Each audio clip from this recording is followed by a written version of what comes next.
მოგესალმებით ძვირფასო ტელემაყურებლებო, დღეს სამშაბათია 22 საათი, ეს კი იმას ნიშნავს, რომ მეცხრე არხის ეთერში ყველაზე გემრიელი დრო დგება. მე კი კულინარიული შოუს წამყვანი ლუბა გიორგაძე გახლავართ. პირველ რიგში გეტყვით იმას, რომ გადაცემა ტელეკომპანია მეცხრე არხისა და პიცერია ბარ ესენდელის ერთობლივი პროექტია. გადაცემის მეშვეობით კი ჩვენ შემოგთავაზებთ არაერთ ქართულ თუ არა ქართულ კერძს, მათ ტრადიციებს, ისტორიას, მომზადების წესს და აუცილებლად უნდა წარვადგინოთ ჩვენი გადაცემის მთავარი სტუმარი, ქალბატონი ლალი სამსონიძე, პიცერიის ხელმძღვანელი.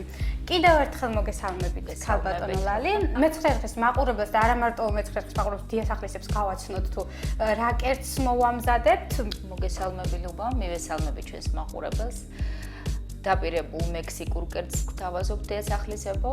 მოიმარჯვეთ კალმები, შეგიძლიათ ჩაიწეროთ, შეგიძლიათ უბრალოდ გვიყუროთ. შემდეგ უკვე თქვენს პრაქტიკაში მოამზადოთ ეს კერძი, სალათი.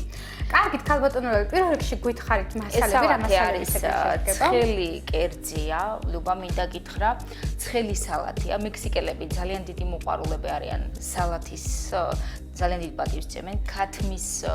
ქათმით ძალიან ბევრი კერძი მზადდება მათთან. მე შევარჩი ერთ-ერთი მათი, ესე ვთქვათ, საფირმო სალათია, მექსიკური სალათი, ქათმის ფილეთი. ძალიან საინტერესო შემადგენლობას რაც შეეხება, დიახ, ეს არის ქათმის ფილე, ბულგარული სხვადასხვა სახეობა, წითელი, ყვითელი და მწვანე. აუცილებლად დაგჭირდება ხახვი, ძმარი, ზეთი და უკვე გასაფორმებლად დაგჭირდება ზეთის ხილი, უკურკო ზეთის ხილი და სალათის ფოთოლი. ჩვენი მასალა უკვე მზად არის იმისათვის, რომ დავიწყოთ მომზადება სალათის, მომზადება. მზად აგვახვედრა ქალბატონმა ლალიმ და დავიწყოთ პირველ რიგში რას ვაკეთებთ ქალბატონო ლალი? ეს არის უკვე გამზადებული გარეცხილი ქათმის ფილე, რომელიც უნდა დავჭრათ გრძლად, მუქწო ნაჭრებად. ძალიან საინტერესო. კი ბატონო. და ქათმის ფილეს დაჭრის შემდეგ უკვე რა პროცესია და ქათმის ფილე გავამზადოთ, შემდეგ უკვე დავჭრათ ბულგარული, მოვამზადოთ ეს ყველაფერი. და ეს სალათი რა თქმა უნდა მზადდება პიცერიაში, პიცერია ბარ ესენდელში და იქაც შეუძლია ჩვენს მაყურებელს დააგემოვნოს.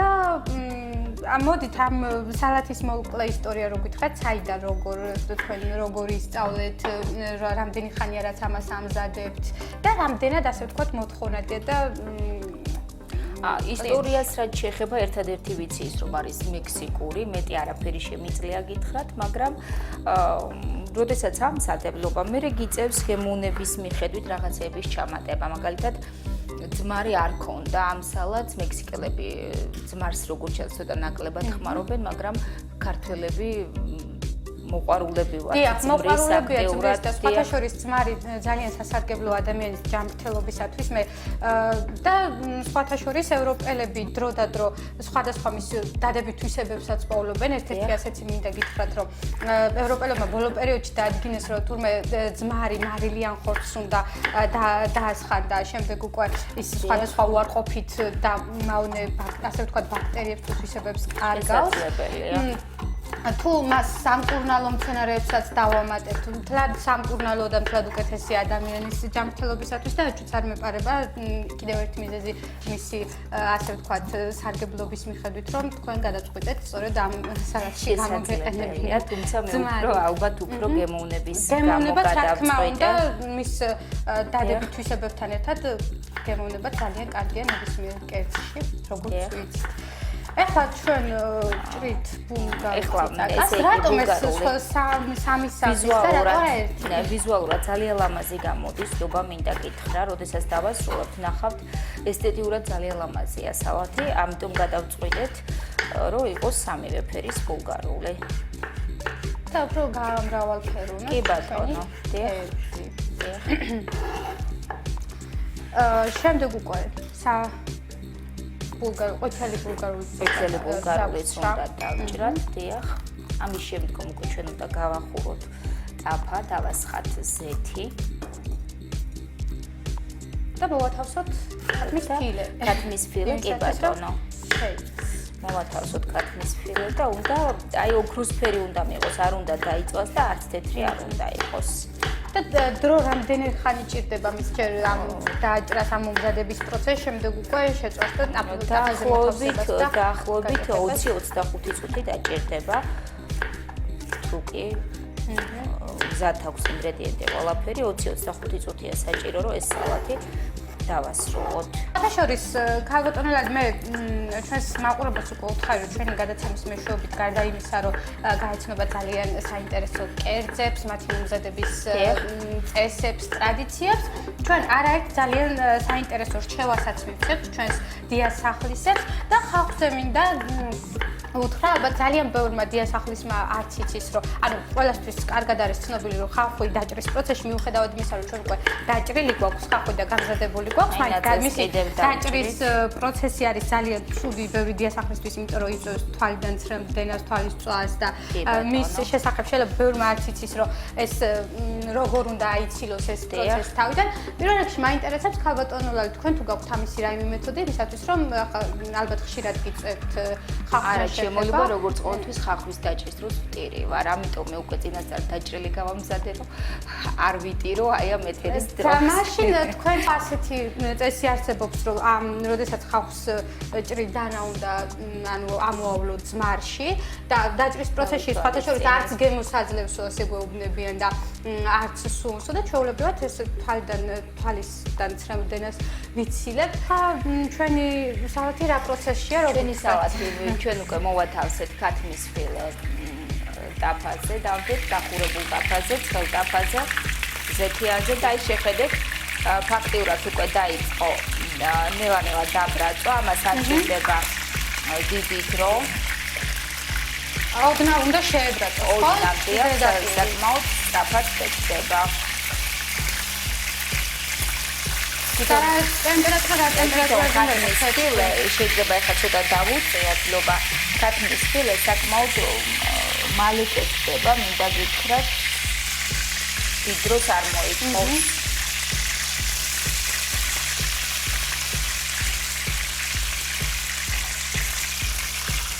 ძალიან საინტერესო და ჩვენმა შემწვევმა ქათმის ფილემ უკვე ძალიან სასიამოვნო სუნი დატოვა. დაველოდოთ მის შებრაწვას, ასე ვთქვათ და შემდეგ უკვე გადავიდეთ შემდეგ პროცესებზე, მე მგონი ძალიან საინტერესო არის. მანამდე ანუ უკვე დაჭრილი გვაქვს გამზადებული ლობა.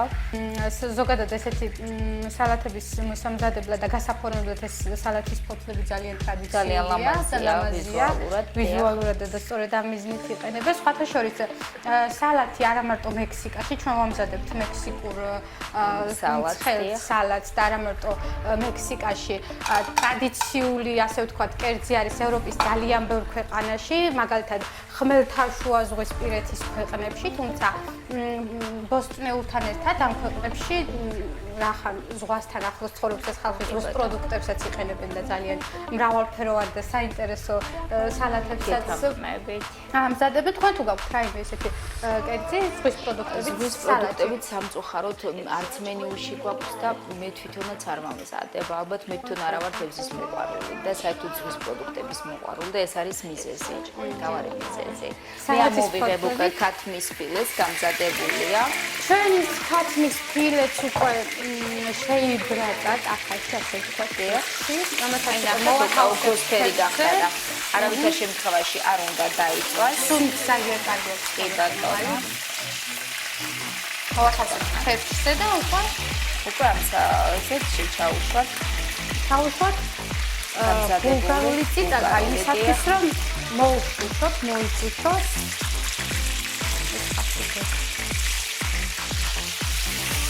და მოვაყრით ფილეს, ხო?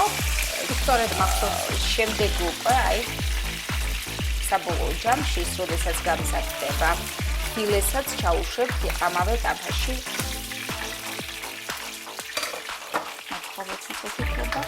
ამას დავუწიოთ, რომ უფრო დაბალი დიახ.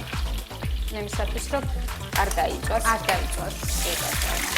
და ესეთი სახე მიიღოს, როგორც სულს და როგორც გვინდა, იმისათვის რომ ჩვენი სალათი უფრო გემრიელი გამოვიდეს.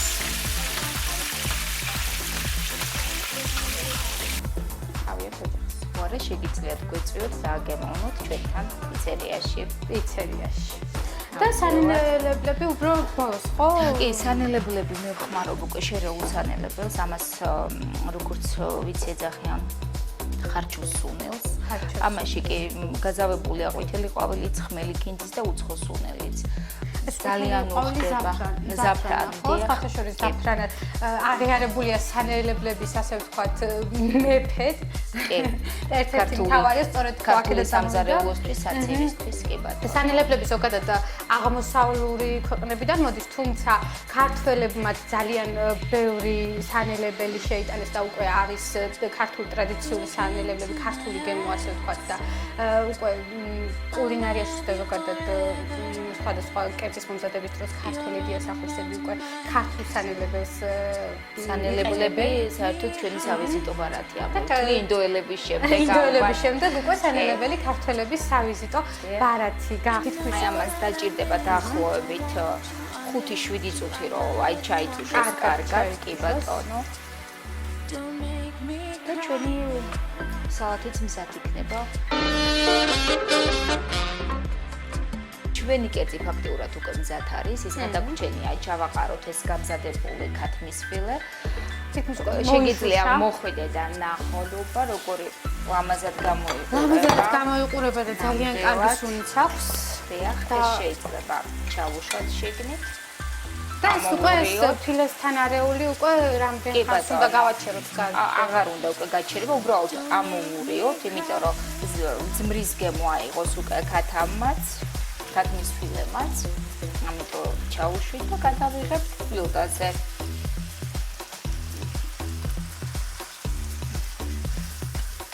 ეს არის უკვე მზად, გავთიშოთ. გადმოვიღეთ უკვე ჩვენი კერძი და უკვე მოვათავსებთ თეფშზე სალათთან, რომელიც უკვე წინასწარ გამზადდა ხალბატონი ლალი. სასურველია უკვე ეს ცხიმი და ძმარი აღარ მივაყოლოთ, კი ბატონო. ხოლმე ცოტი კოვზით ამოვიღოთ, დიახ. და ფილე. ძალიან ლამაზია უკვე, ნუ სუნზე აღარაფერს აღარ ვამბობთ. ვიზუალურადაც ძალიან ლამაზად გამოიყურება. სცადონ ჩვენმა დიასახლისებმა, ბატონო. ფიქრობ და მოეწონებათ ძალიან. აუცილებლად მეც ესე ვფიქრობ, რომ მოეწონებათ ეს მაყურებელს. ფაქტიურად ეს ამოვწურეთ ზეთიდან, იმიტომ რომ ზედმეტი ცხიმი არ არის სასურველი მეფეს. ძმარი და დარჩენილი ძმარი და ზეთი დავტოვოთ გვერდზე. ეხლა ჩვენ გავაფორმოთ ზეთის ხილით. რომელიც კურკა გამოცლილია, ხო? და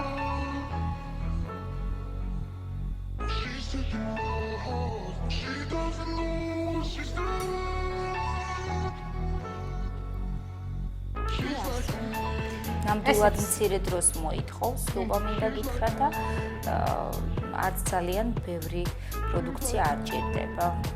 მცირე დროში, ასევე ეკონომიურად, ასე ვთქვათ, ჩვენი დიასახლისები კიდევ ერთ ძალიან კარგ კერძს შეამატებენ თავიანთ სუფრას. ესეც ჩვენი კულმინაცია, ესეც ჩვენი მექსიკური ცხელი სალათი. იმედი გვაქვს, რომ ისიამოვნეთ ჩვენი დღევანდელი გადაცემითაც, ჩვენი და გელოდებით შემდგომ გადაცემაში უკვე აჭარული ლობიანი უნდა გავამზადოთ. მადლობა კიდევ ერთხელ ქალბატონო ლალი ასეთი გემრიელი კერძის მომზადებისათვის. მე და ქალბატონი ლალი უკვე დაგემშვიდობებით. შემდეგ სამშაბათამდე ჩვენ შევხვდებით ისე კვლავინდებურად ტრადიციულად 22 საათზე, მაშინ როდესაც მე-9 არხზე იწყება ყველაზე გემრიელი დრო. და იმედი გვაქვს, რომ ეს 15 წუთი თქვენთვისაც კარგი იყო. გავიგეთ სიახლე, გავიგეთ ახალი რჩევები, ახალი ისტორიები, ასე რომ კარგად ბრძანდებოდეთ. მოვალ შეხვედრამდე. ნახვამდის.